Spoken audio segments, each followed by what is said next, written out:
Good morning, friend.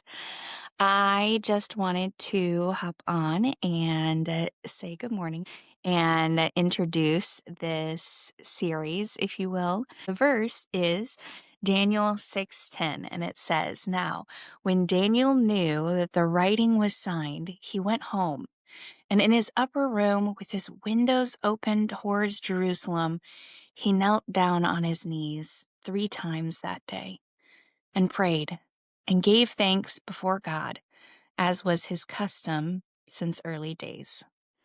And there's so many great things about that particular verse that stood out to me when I was reading it. And your thought at first might be like, Daniel, this is the first video. And this one is on daily life. What can I be thankful for in my daily life? And for Daniel, there are a couple of things that are true that I think have to be acknowledged if you don't know what is being referenced about what is being signed. Basically, there were these men that didn't like the fact that Daniel was the king's favorite, for lack of a better word. And they tried really hard to find out what they could trick him on. Like, what was it that made Daniel not such a great guy? And they couldn't find anything. So that tells you something right there. Praline pecan. If you're wondering what I'm drinking this morning, it is praline pecan. And that in and of itself is humbling and challenging because if you spend any length of time with me, you would be like, oh, well, we could catch Rachel on that one. That'd be easy. Let's just push these buttons and sit back and watch her not respond in the way that she should. But it wasn't the case with Daniel. And so they watched, they tried to see, like, is he dishonest? Does he try to take from the king? Does he talk about other people? And they couldn't find anything. The only thing that they could find was the fact that he prayed. And he did it in the open, in front of a window where other people could see, and he did it consistently.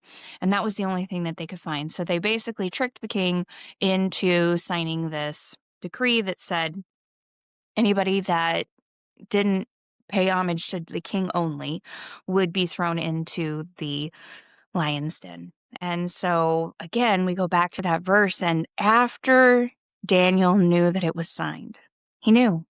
He knew what the law was, what was in the law. He knew the punishment for the law. And yet he went back and said, I'm going to do what I've always done. And there are a couple of things that will be interesting. I can't wait until I can sit down with him and ask, like, what was it that you prayed? Did the prayer change, or was it just, you know what? God is good. He's always been good. I'm just going to continue on, and what will be what it'll be. I've seen too much, right?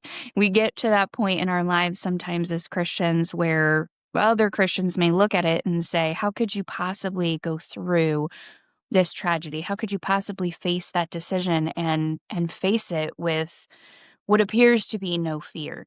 And sometimes it's just, I've seen too much. I've seen all the things that God can do. And so this was no different.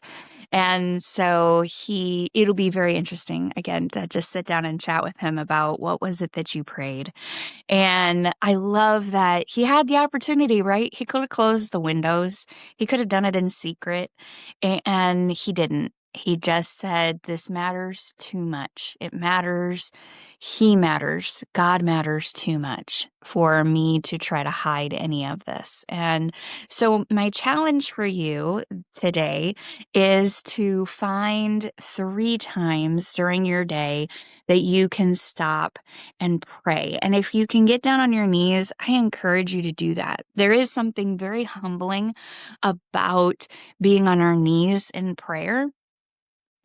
For me, it gives a sense of I am before somebody who is worthy. That idea of I bow before your presence. And so if you get the opportunity, do it because I think it just changes our mind and our heart and the way that we approach God. But I encourage you to thank God for an attribute of His, thank Him for a family member, and thank Him for something that He has done in your life. And so I encourage you to do those things today. If you do, feel free to hashtag CWP thankfulness. We're going to be doing that throughout the month. And so then that way we can see, and again, invite people to join along with you. Maybe they need to have this reminder to be thankful for who God is and to make prayer an automatic response, regardless of the circumstances that we're in. Have a good day.